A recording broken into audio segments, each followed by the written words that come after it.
Hello friends, welcome back Hindi India Dharm and science with Dolly 24। I hope so guys आप सभी स्वस्थ होंगे, मस्त होंगे, जबरदस्त होंगे, हर रोज अपनी ज़िंदगी में नई नई खुशियों का वेलकम कर रहे होंगे। दोस्तों, आज हम बात करेंगे पुनर्जन्म के बारे में।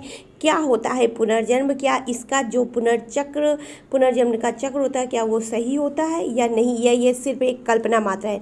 इसी पर बात करेंगे। लेकिन उससे पहले गाइस, अगर आपने मेरा चैनल अभी तक सब्सक्राइब ना किया हो तो प्लीज़ सब्सक्राइब माई चैनल। दोस्तों, पुनर्जन्म देखा जाए तो इंसान का पुनर्जन्म हर हाल में होता ही होता है, परंतु इसका पता लगाने के लिए हमें बहुत अधिक तक इंसान के कर्मों पर ध्यान देना होता है।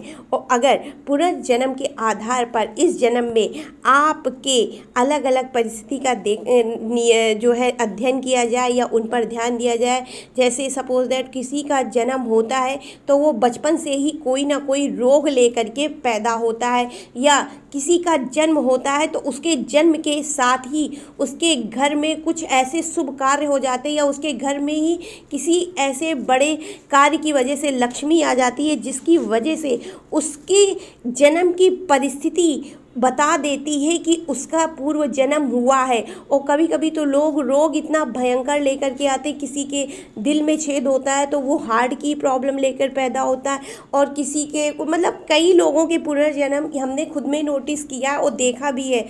कुछ बच्चों की परिस्थिति इतनी विचित्र होती है जन्म के समय कि उनके जो है बहुत ही ज़्यादा रोग होता, और कुछ बच्चे तो जन्म होता नहीं कि उनके जन्म के साथ ही कहीं किसी की बहुत बड़ी डीलिंग हो जाती, उसकी वजह से पैसा घर में आ जाता, कहीं अचानक उनके यहाँ मतलब सारे काम बिगड़ रहे होते, और जन्म लेते ही बच्चे के जो है ऑटोमेटिक कहाँ से कैसे क्या सब कुछ सही हो जाता है, कोई अध्ययन नहीं कर पाता। परंतु आपके जन्म की परिस्थिति आपका पुनर्जन्म हुआ है ये बता देती हैं। जाने अनजाने तमाम तरह के गुण आपके अंदर आ जाते हैं। कुछ ऐसे गुण जो कि आपने कभी सीखा नहीं होता है, आपने कभी उनको मतलब अध्ययन में भी आपके वो चीज़ नहीं होती हैं, और ना ही कोई ऐसे व्यक्ति होते हैं जो उनको जानते हैं, परंतु वो गुण आपके पहले से ही आपके अंदर विद्यमान होते हो। जब कोई आपको पूछता है कि आप तुमको कैसे आता है, तो आप उसका कोई जवाब नहीं दे पाते हैं।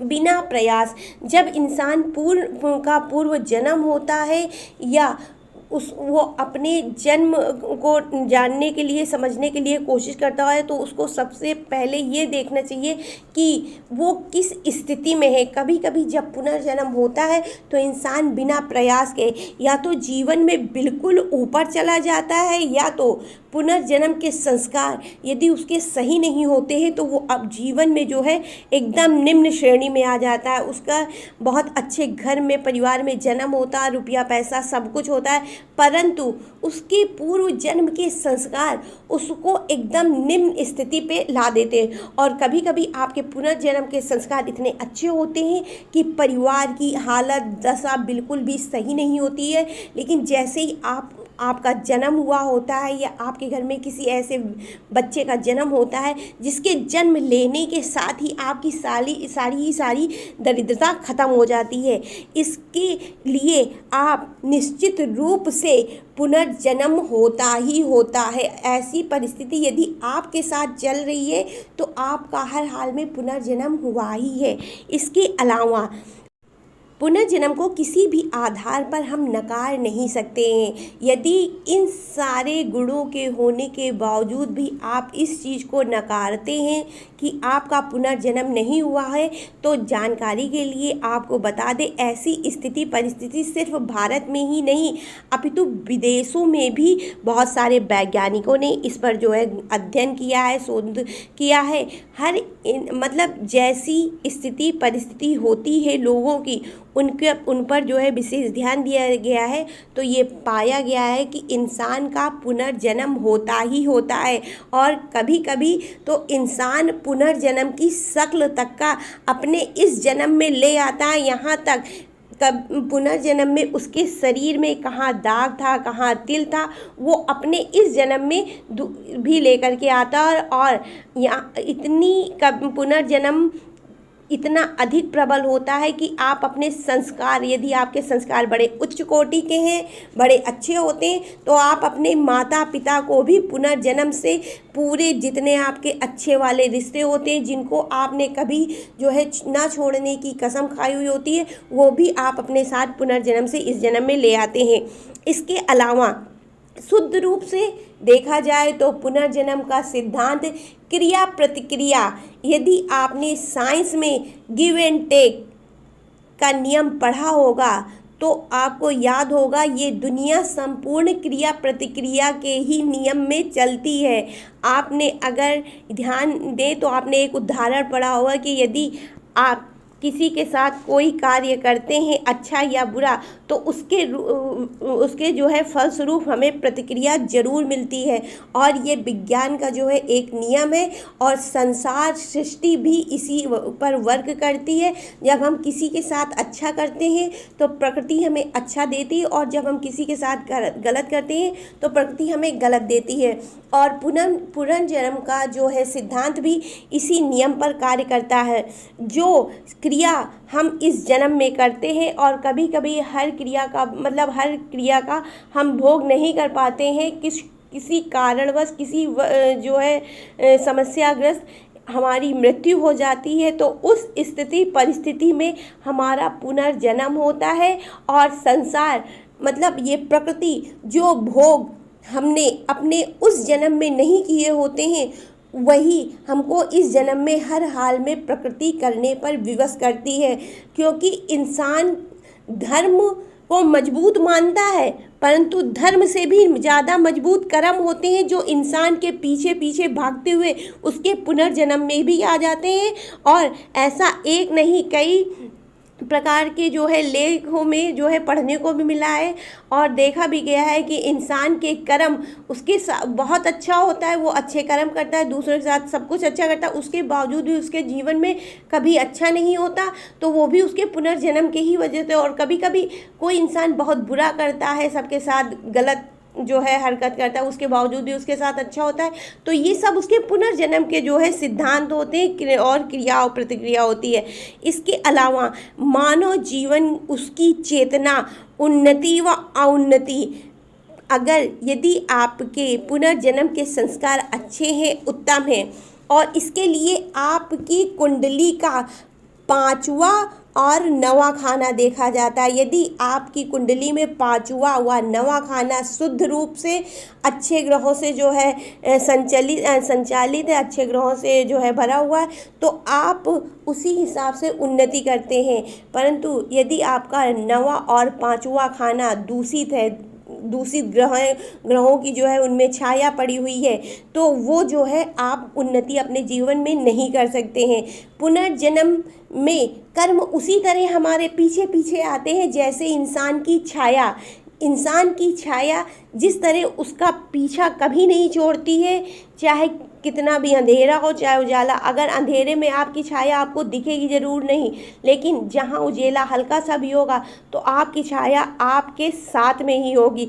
उसी प्रकार से पुनर्जन्म में कर्म आते हैं और वही आपकी उन्नति और अवन्नति का जो है रास्ता निर्धारित करते हैं। इसके अलावा उनके क्रम, उसके तमाम कर्म या जो भी होते हैं वो आपके सामने खुद ब खुद परिस्थितियां ऐसी निर्माण कर देते हैं कि वो अपने आप कर्म होते चले जाते हैं। आप उनको करें चाहे ना करें, पर आप एक स्थिति ऐसी बन जाती है कि वो ऑटोमेटिक आपसे होते ही होते हैं। और कभी कभी तो हम ऐसी विचित्र विद्याएं लेकर के पुनर्जन्म से इस जन्म में आते हैं जिनसे हमारा कोई संपर्क नहीं होता, कोई जो है मतलब नहीं होता, लेकिन वो चीज़ें हम कर लेते हैं और उनकी वजह से खुद तो फ़ायदा उठाते हैं, दूसरों को भी फ़ायदा देते हैं। ये भी एक पुनर्जन्म का ही जो है सूचक होता है। इसके अलावा उनको करने के लिए लगातार प्रयास करना। कभी कभी ऐसी चीज़ें होती हैं कि हमको आती नहीं, उनके बारे में हमें मालूम नहीं होता, लेकिन अंदर से मन में इच्छाएं होती कि ये चीज़ हम करें, तो ये भी पुनर्जन्म की वजह से होता है। और जो आप सोच रहे हैं उसका अगर आपने इस जन्म में कर्म नहीं भोगा, उसका फल आपको नहीं मिला, तो यही चीज़ आपके साथ आपके जो है आगे आने वाले जन्म में छाया की तरह पीछे चली जाएगी। अगर आपने आपने जो है अभी नहीं भोगा है।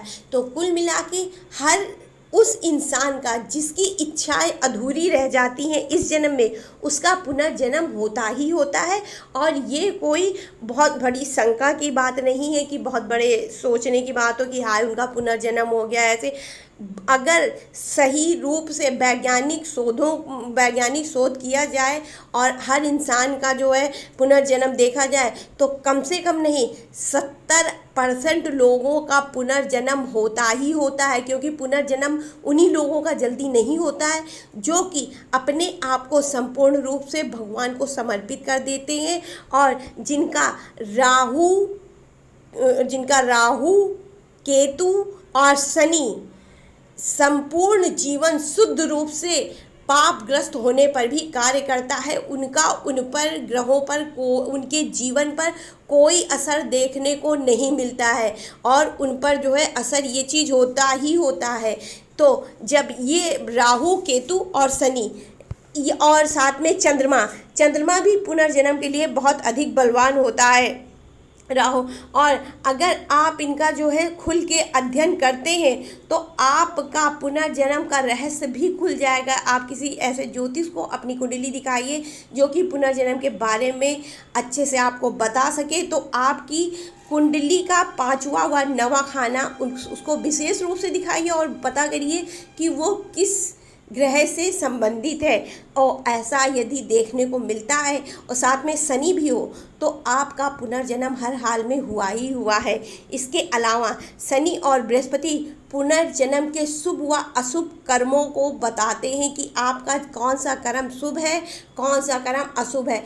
कभी कभी शुभ कर्मों की वजह से और अशुभ कर्मों की वजह से इंसान को कर्मों का भोग ज़रूरत से ज़्यादा करना पड़ता है। आपके जन्म की स्थिति चंद्रमा कैसा है वो भी बताता है। देखिए चंद्रमा हमारे मन की स्थिति बताता है। तो मुझे अगर जितना मैं अपना अध्ययन कर जितना मेरी अपनी जो है जानकारी है, मेरे हिसाब से पुनर्जन्म के मामले में चंद्रमा का सबसे ज़्यादा वो काम होता है। और अगर शनि आपके बलिष्ठ है तो आपका 100% पुनर्जन्म हुआ ही हुआ है। क्योंकि मैंने जितने लोगों की डेट ऑफ बर्थ में 8 नंबर देखा है वो कहीं ना कहीं पुनर्जन्म से रिलेटेड है और अपने बहुत सारे संस्कार जो है पुनर्जन्म से ले करके आते हैं। और मैंने ये भी देखा है जो लोग पुनर्जन्म के होते हैं उनके कहीं ना कहीं पिता पहले ही जो है या तो उनसे संबंध अच्छे नहीं होते या तो पिता का देहांत हो जाता है या तो पिता से कोई रिश्ता नहीं होता है। मतलब पिता वाला मामला बहुत अधिक जो है उनका खराब होता है। ऐसी और मन जब पिता सही नहीं होगा तो घर में परेशानी होगी तो ऑटोमेटिक जो है मन आपका इधर उधर हो ही जाएगा। तो चंद्रमा हर हाल में जो है दूषित होता है या निम्न में होता है। कोई ऐसी परिस्थिति आ जाती है जिसकी वजह से पुनर्जन्म का आप अच्छे से निर्धारण कर सकते हैं। ये मैंने अपनी जानकारी बताई। कुंडली के प्रधान तत्व को बताता है पुनर्जन्म। आपका तत्व कौन सा है, आप जल तत्व के हैं, भूमि तत्व के हैं, अग्नि तत्व के हैं या वायु तत्व के हैं। जिस तत्व का आपके अंदर सबसे ज़्यादा बलिष्ठ होगा वो भी आपके पुनर्जन्म का राज खोल देगा। आपके संस्कार कैसे नियंत्रित होते हैं या आप अपने संस्कारों को नियंत्रित कैसे करते हैं या आपने संस्कार मतलब आपका मन अगर शराब पीने का हो रहा है, आपने शराब पी लिया तो फिर आपके अंदर पुनर्जन्म वाली कोई भी ऐसी क्वालिटी नहीं। परंतु यदि आपका मन शराब पीने का हो रहा है और आपने उसको नकार दिया, नहीं हम नहीं पी सकते या मेरा मन नहीं, तो इसके मतलब आपने अपने संस्कारों को पुनर्जन्म की वजह से बहुत ज़्यादा कंट्रोल करके रखा है, बहुत ज़्यादा बांध के रखा है। तो ये सब ऐसी जो है संपूर्ण परिस्थितियाँ होती हैं जिनकी वजह से हम पुनर्जन्म जान सकते हो। और इसमें ग्रहों का सबसे ज़्यादा योगदान होता है जिसमें आपका राहु केतु शनि उसके बाद में बृहस्पति और चंद्रमा कुछ ग्रह सबसे ज़्यादा कार्य करते हैं। तो आई होप गाइस आपको मेरी बताई हुई जानकारी पसंद आई होगी पुनर्जन्म से संबंधित। और पसंद आई हो तो please like subscribe and share my video. तो राधे राधे, हर हर महादेव।